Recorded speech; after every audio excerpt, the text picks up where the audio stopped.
Hi everyone. आज का lecture हमारा magnetic effect of electric current से रहेगा। जैसे कि नाम से पता चल रहा है कि करंट की वजह से मैग्नेटिक फील्ड का प्रोडक्शन। ठीक है, जैसे मान लीजिए आपके पास एक बार मैग्नेट है। बार मैग्नेट के अबाउट इस तरह से मैग्नेटिक फील्ड लाइंस होंगी। ठीक है, अगर किसी मैग्नेटिक नीडल को आप बार मैग्नेट के पास रखेंगे तो मैग्नेटिक नीडल डिफ्लेक्शन शो करेगी। ठीक है, मैग्नेटिक नीडल में deflection in magnetic field lines की प्रेजेंस की वजह से आएगा। उसी तरह से अगर आपके पास इस तरह से करंट कैरिंग कंडक्टर है, एक करंट कैरिंग कंडक्टर है जिसमें से करंट आई फ्लो कर रही है। ठीक, तो इस करंट कैरिंग कंडक्टर के आसपास भी इस तरह से मैग्नेटिक फील्ड लाइंस होंगी। अगर आप मैग्नेटिक नीडल को इस करंट कैरिंग कंडक्टर के पास रखेंगे तो मैग्नेटिक नीडल में डिफ्लेक्शन शो होगी। ठीक है, तो जो इससे हमें ये पता चलता है कि जो मैग्नेटिक फील्ड लाइंस होंगी ये इस करंट कैरिंग कंडक्टर के पास प्रेजेंट होगी। ठीक, अब देखो बेटा, दूसरा हम बायो सेवर्ट्स लॉ के बारे में डिस्कस करेंगे।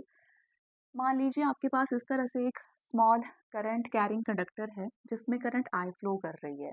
ठीक है, अब इसमें हम डीएल लेंथ का एक स्मॉल एलिमेंट अज्यूम करेंगे। ठीक है, कि मान लीजिए स्मॉल लेंथ है और यहाँ पे आइडियल है ये स्मॉल करंट एलिमेंट। ठीक है, इस स्मॉल करंट एलिमेंट की वजह से इस पॉइंट पर मैग्नेटिक फील्ड इंडक्शन की वैल्यू क्या होगी। ठीक है, मान लीजिए ये पॉइंट इस एलिमेंट से आर डिस्टेंस पर सिचुएटेड है और इन दोनों के बीच में एंगल है थीटा। ठीक, तो इस स्मॉल करंट कैरिंग वायर की वजह से, इस स्मॉल करंट एलिमेंट की वजह से इस पॉइंट पर स्मॉल मैग्नेटिक फील्ड की वैल्यू होगी mu not over 4 pi ideal sine theta divided by are square. ठीक है, देखने से पता चल रहा है कि जो मैग्नेटिक फील्ड है वो डायरेक्टली प्रोपोर्शनल है करंट कैरिंग एलिमेंट के, यानी कि जितना ज़्यादा करंट की वैल्यू होगी उतना स्ट्रॉन्ग मैग्नेटिक फील्ड की वैल्यू रहेगी। ठीक है, secondly magnetic field induction is inversely proportional to the R square, यानी कि पॉइंट ऑफ ऑब्जर्वेशन अगर दूर होगा मैग्नेटिक फील्ड इंडक्शन की वैल्यू कम होगी। अगर पॉइंट ऑफ ऑब्जर्वेशन क्लोज होगा यानी कि आर की वैल्यू अगर कम होगी तो मैग्नेटिक फील्ड इंडक्शन की वैल्यू ज़्यादा होगी। तीसरा, जो मैग्नेटिक फील्ड है ये डायरेक्टली प्रोपोर्शनल है साइन थीटा के। ठीक, यानी कि अगर मान लीजिए पॉइंट ऑफ ऑब्जर्वेशन आपका यहाँ पे होता तो इस केस में थीटा की वैल्यू ज़ीरो रहती।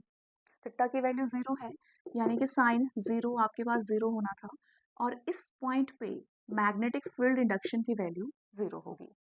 ठीक है, उसी तरह से अगर पॉइंट आपका यहाँ पे है, पॉइंट ऑफ ऑब्जर्वेशन आपका यहाँ पे है, तो उस केस में थीटा की वैल्यू होनी थी 180 डिग्री के इक्वल एंड साइन 180 ये अगेन जीरो के इक्वल होगा, यानी कि इस पॉइंट पर अगेन मैग्नेटिक फील्ड इंडक्शन की वैल्यू होगी zero. Maximum magnetic field induction आपको परपेंडिकुलर डायरेक्शन में मिलेगी, यानी कि यहाँ पे मैग्नेटिक फील्ड की वैल्यू मैक्सिमम होगी जबकि सेम लाइन पे मैग्नेटिक फील्ड इंडक्शन की वैल्यू जीरो होगी। ठीक है, तो ये है अपने पास बायो सावर्ट्स लॉ। इसकी हेल्प से हम स्मॉल करंट एलिमेंट की वजह से किसी पॉइंट पर मैग्नेटिक फील्ड इंडक्शन की वैल्यू निकाल सकते हैं। ठीक है, अब देखो बच्चे, म्यू नॉट ओवर 4 पाई इसकी value 10 raised to the power -7 के इक्वल होती है। काफ़ी सारे क्वेश्चंस में हम इसकी वैल्यू का यूज़ करेंगे।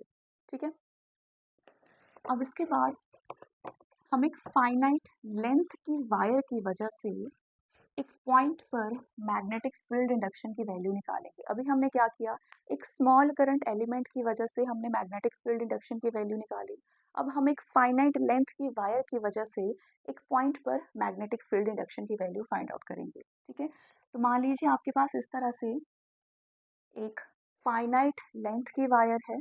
ठीक है, जिसमें कि करंट आई फ्लो कर रहा है, राइट। अब इस वायर से ए डिस्टेंस पर अपना पॉइंट ऑफ ऑब्जर्वेशन है पी। इस पॉइंट पे हम मैग्नेटिक फील्ड इंडक्शन की वैल्यू निकालना चाहते हैं। ठीक, अब देखो बच्चे, मान लीजिए ये जो पॉइंट पी है, ठीक है, पॉइंट पी वायर के एक एंड से पाई वन एंगल बना रहा है। ठीक है, तो यहाँ पे बन रहा है पाई वन एंगल। ठीक, और जब हमने यहाँ से देखा वायर के दूसरे एंड को, तो ये एंगल है मान लीजिए फाई टू। ठीक है, वायर का एक एंड, कंडक्टर का एक एंड पॉइंट P पर phi 1 एंगल बना रहा है और कंडक्टर का सेकंड एंड इस पॉइंट पर phi 2 एंगल बना रहा है, राइट? अब देखो ये जो पूरी वायर है, ठीक है, इस पूरी वायर की वजह से हमने इस पॉइंट पर टोटल मैग्नेटिक फील्ड इंडक्शन की वैल्यू निकालनी है, ठीक है।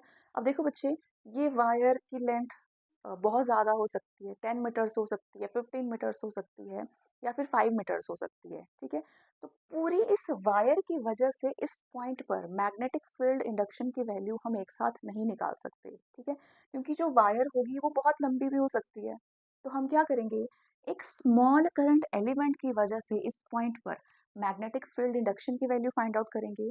उसके बाद इंटीग्रेट करके हमें इस पूरे वायर की वजह से इस पॉइंट पर मैग्नेटिक फील्ड इंडक्शन की वैल्यू मिल जाएगी, ठीक है। तो हम यहाँ से इस पॉइंट से मान लीजिए एल लेंथ पर, ठीक है, हमने इस पॉइंट से एल लेंथ पर एक small current element IDL assume किया, ठीक। इस आइडियल करंट एलिमेंट की वजह से इस पॉइंट पर हम मैग्नेटिक फील्ड की वैल्यू निकालेंगे, ठीक। और यहाँ पे मान लीजिए बेटा एंगल फाई फॉर्म हो रहा है और दूसरा ये एंगल है मान लीजिए एंगल थीटा, ठीक है। और यहाँ पे रहेगा एंगल आपके पास 90 डिग्री के इक्वल, ठीक। तो हमने क्या किया, इस स्मॉल करंट एलिमेंट की वजह से इस पॉइंट पर मैग्नेटिक फील्ड इंडक्शन की वैल्यू निकालनी है। और ये हम ऑलरेडी देख चुके हैं कि एक स्मॉल करंट एलिमेंट की वजह से मैग्नेटिक फील्ड इंडक्शन की वैल्यू होती है mu not over 4 pi I D L sine theta divided by are square के इक्वल, ठीक है। बायो सावर्ट्स लॉ में हमने ये देखा था कि एक छोटे से करंट एलिमेंट की वजह से एक पॉइंट पर मैग्नेटिक फील्ड की वैल्यू क्या होती है, राइट। अब देखो, एक छोटे से एलिमेंट की वजह से इस पॉइंट पे मुझे मैग्नेटिक फील्ड की वैल्यू मिल गई। अब इस पूरी वायर की वजह से इस पॉइंट पर मैग्नेटिक फील्ड की वैल्यू निकाल सकते हैं हम इस इक्वेशन को इंटीग्रेट करके, ठीक है। तो इस इक्वेशन की इंटीग्रेशन करेंगे हम, तो उससे मुझे टोटल मैग्नेटिक फील्ड की वैल्यू मिल जाएगी डिवाइडेड बाय आर स्क्वायर, ठीक। अब देखो बच्चे, इस इक्वेशन में कांस्टेंट टर्म्स हम बाहर रखेंगे। अब कांस्टेंट टर्म्स क्या होंगी, mu naught over 4 pi is constant, I is constant but DL is not constant, ठीक है। हमने इस करंट कैरिंग जो स्मॉल एलिमेंट है इसकी वजह से इस पॉइंट पर मैग्नेटिक फील्ड की वैल्यू निकाली है। मान लीजिए अगर मैं एलिमेंट यहाँ पे कंसीडर करती तो यहाँ पे जो एल लेंथ होती वो डिफरेंट होती, ठीक है। अभी मैंने क्या किया, इस पॉइंट की वजह से इस करंट कैरिंग एलिमेंट की वजह से मैंने यहाँ पे मैग्नेटिक फील्ड की वैल्यू निकाली है। लेकिन अगर करंट एलिमेंट यहाँ पे होता तो एल की वैल्यू कुछ डिफरेंट होती, ठीक है। यानी कि एल की वैल्यू सेम कांस्टेंट नहीं है, एल की वैल्यू चेंजिंग है, ठीक। दूसरी बात, आर इज नॉट कांस्टेंट, यहाँ से लेकर यहाँ तक ये है आपके पास आर की वैल्यू, ठीक है। अगर मान लीजिए इस स्मॉल करंट एलिमेंट को मैं यहाँ पे अज्यूम करती तो यहाँ से लेकर इस पॉइंट तक का डिस्टेंस ये डिफरेंट होता, या फिर मैं यहाँ पे करंट एलिमेंट को अज्यूम करती तो यहाँ से लेकर इस पॉइंट तक का डिस्टेंस डिफरेंट होता। यानी कि आर की वैल्यू भी इस केस में कांस्टेंट नहीं है, ठीक है। तो ये भी आपके पास वेरिएबल है। तीसरी बात, थीटा, थीटा भी कांस्टेंट नहीं है। देखो, यहाँ पे आपका करंट एलिमेंट है, ठीक है, और ये है एंगल थीटा। अगर करंट एलिमेंट यहाँ पे होता तो थीटा की वैल्यू कुछ और होती, यानी कि थीटा की वैल्यू भी चेंजिंग है, ठीक। तो हम थीटा, एल और आर इन सारी वैल्यूज को एक कॉमन फैक्टर में चेंज कर लेंगे, ठीक। तो अब देखो बच्चे, हम इस ट्राइंगल से tan फाई की वैल्यू फाइंड आउट करेंगे। सबसे पहले तो देखो ये फाई है ये 90, यानी कि ये बेस होगा फाई के सामने वाली साइड यानी कि परपेंडिकुलर, और 90 के सामने वाली साइड दैट इज हाइपोटेनस, ठीक है। तो इस ट्राइंगल से मैं tan फाई की वैल्यू निकालूंगी। सो tan फाई ये होता है परपेंडिकुलर अपॉन बेस के equal, and tan phi is equals to perpendicular, perpendicular आपके पास L के इक्वल है, एंड बेस, बेस आपके पास मान लीजिए A के इक्वल है, ठीक है। इस वायर से इस पॉइंट ऑफ ऑब्जर्वेशन तक का डिस्टेंस A के इक्वल दे रखा है। तो बेस आपके पास मान लीजिए A के इक्वल है, राइट। तो L लिखा जा सकता है A इंटू tan phi की फॉर्म में। अब मुझे dl चाहिए, dl यानी कि इस इक्वेशन को मैं डिफ्रेंशिएट कर सकती हूँ। So differentiating the above equation with respect to phi, तो ये बन जाएगा right a secant square phi d phi divided by d phi। a constant है, tan phi की डिफ्रेंशिएशन होती है secant स्क्वायर phi और साथ में एंगल की डिफ्रेंशिएशन, d phi से d phi ये कैंसिल हो जाएगा, यानी कि dl is equals to a secant square phi into d phi। इस d phi को मैंने दूसरी तरफ मल्टीप्लाई कर दिया, ठीक है। तो आपके पास dl की वैल्यू आ गई है। सेकेंडली हम सेम ट्राइंगल से cos phi की वैल्यू फाइंड आउट करेंगे, ठीक है। अगेन cos phi ये होता है बेस ओवर हाइपोटेनस के इक्वल, राइट। तो ये बनेगा cos phi is equals to base, base is again a divided by hypotenuse, and hypotenuse आपके पास r के इक्वल दे रखा है, तो ये हो जाएगा r के इक्वल, राइट। तो यहाँ से r को लिखा जा सकता है a ओवर cos phi के इक्वलेंट, और r is equals to a into secant phi, क्योंकि 1 ओवर cos phi होता है सीकेंट phi के इक्वल, ठीक है। तो हमने r को भी phi की टर्म्स में चेंज कर दिया है और dl को भी phi की टर्म्स में चेंज कर दिया है। अब तीसरा हमने थीटा को phi की टर्म्स में ले जाना है, तो कैसे ले जाएंगे। अब देखो बच्चे, यहाँ पे phi, यहाँ पे 90 और यहाँ पे angle theta, theta 90 plus phi, ठीक। Since phi plus 90 plus theta ये 180 डिग्री के इक्वल होगा, राइट। और theta is equals to 180 minus 90 minus 5, ठीक है। थीटा को मैंने इस तरफ रखा, बाकी सारी टर्म्स को मैं दूसरी तरफ लेके चली गई, तो थीटा हो जाएगा 90 माइनस 5 के इक्वल, राइट। अब इस इक्वेशन में मैं साइन से मल्टीप्लाई कर दूंगी, तो ये बनेगा sine theta is equals to sine 90 minus 5 और sine theta is equals to cos phi, क्योंकि यहाँ पे 90 है, ठीक है। जब 90 होता है तो यहाँ पे साइन से cos में चेंज हो जाता है, तो ये राइट हैंड साइड पे बन जाएगा cos phi, ठीक। तो हमने dl को चेंज कर दिया, r को चेंज कर लिया और हमने साइन थीटा को भी phi के फॉर्म में चेंज कर दिया, ठीक है। अब इन तीनों वेरिएबल्स की वैल्यूज को हम इस इक्वेशन में पुट करेंगे, राइट। तो अब मुझे इसकी ज़रूरत नहीं है, तो इसे मैं हटा सकती हूँ, डायग्राम में हटा दूंगी।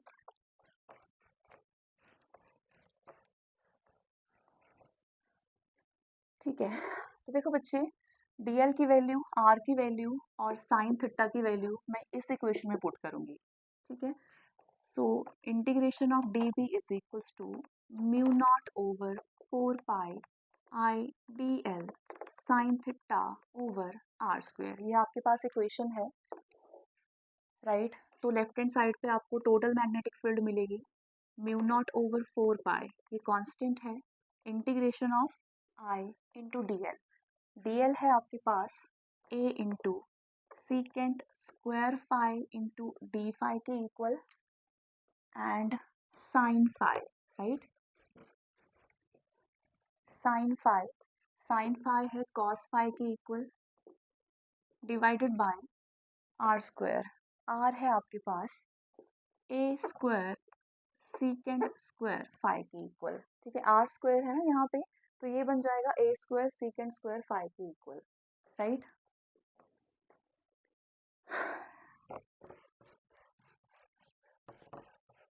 अब देखो बच्चे, इंटीग्रेशन आपकी रहेगी, ये आपके पास करंट कैरिंग कंडक्टर है, राइट।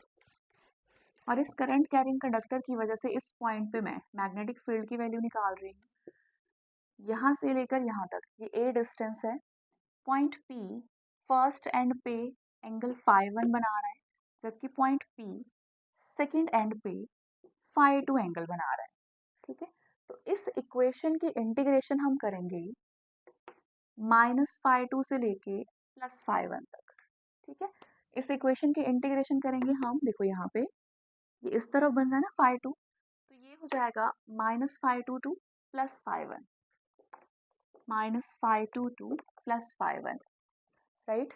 अब लेफ्ट हैंड साइड पे बचेगा b is equals to mu not over 4 pi, okay, A से A cancel and secant square phi से सीकेंट स्क्वायर फाई कैंसिल हो जाएगा एंड करंट भी आपके पास कांस्टेंट है, integration from -phi to +phi 1, अंदर रह जाएगा खाली cos phi and D phi. Okay, A भी बच रहा है डिनोमिनेटर में, तो magnetic field mu naught I divided by 4 pi A, cos phi की इंटीग्रेशन ये होती है साइन फाई के equal, integration is from -phi 2 to phi 1, right.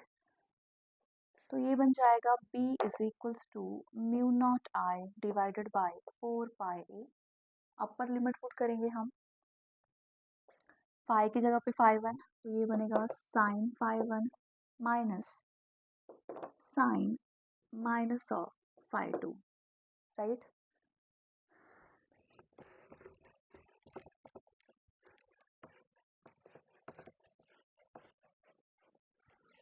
अब हमने इसको आगे सॉल्व करना है बच्चे। तो magnetic field at point P is equals to mu naught I divided by 4 pi A, और यहाँ पे बच रहा है साइन फाई 1, ठीक है। अब साइन की क्या प्रॉपर्टी होती है, since sine of minus theta is equals to minus of sine theta, ठीक है। तो ये बन जाएगा minus of sine phi 2, minus एक माइनस बाहर है और ये बनेगा माइनस ऑफ साइन फाई 2 के इक्वल, माइनस माइनस प्लस हो जाएगा, therefore magnetic field is equals to mu naught I over 4 pi A into sine phi 1 plus sine phi 2। तो ये है मैग्नेटिक फील्ड इंडक्शन की वैल्यू एक स्ट्रेट करंट कैरिंग कंडक्टर की वजह से एक पॉइंट P पर, ठीक है। अब देखो बच्चे, अगर मान लीजिए जो वायर है ये इन्फाइनाइटली लॉन्ग वायर है, ठीक है।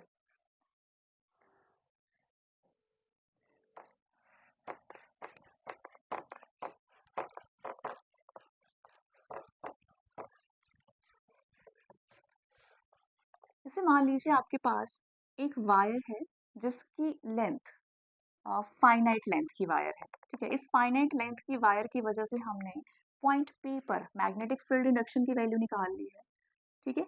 इस केस में ये फाई 1 एंगल है और ये आपके पास फाई 2 एंगल है, मान लीजिए, ठीक। अगर मान लीजिए आपके पास इन्फाइनाइटली लॉन्ग स्ट्रेट वायर है, आपके पास मान लीजिए इन्फाइनाइटली लॉन्ग स्ट्रेट वायर है और इस लॉन्ग स्ट्रेट वायर की वजह से आप पॉइंट P पर मैग्नेटिक फील्ड इंडक्शन की वैल्यू निकालना चाहते हैं, तो इस केस में फाई 1 और फाई 1 एंड फाई 2 ये अप्रॉक्सीमेटली 90 डिग्री के इक्वल हो जाएगा, ठीक है। अगर आपके पास लॉन्ग स्ट्रेट वायर है तो उस केस में फाई 1 एंड फाई 2 ये 90 डिग्री के इक्वल हो जाएगा फॉर लॉन्ग स्ट्रेट वायर, ठीक है, इन्फाइनाइटली। अगर आपके पास इन्फाइनाइटली लॉन्ग स्ट्रेट वायर है तो उस केस में फाई 1 एंड फाई 2 90 डिग्री के इक्वल हो जाएगा, तो ये इक्वेशन बनेगी B is equals to mu naught I divided by 4 pi A of sine 90 plus sine 90,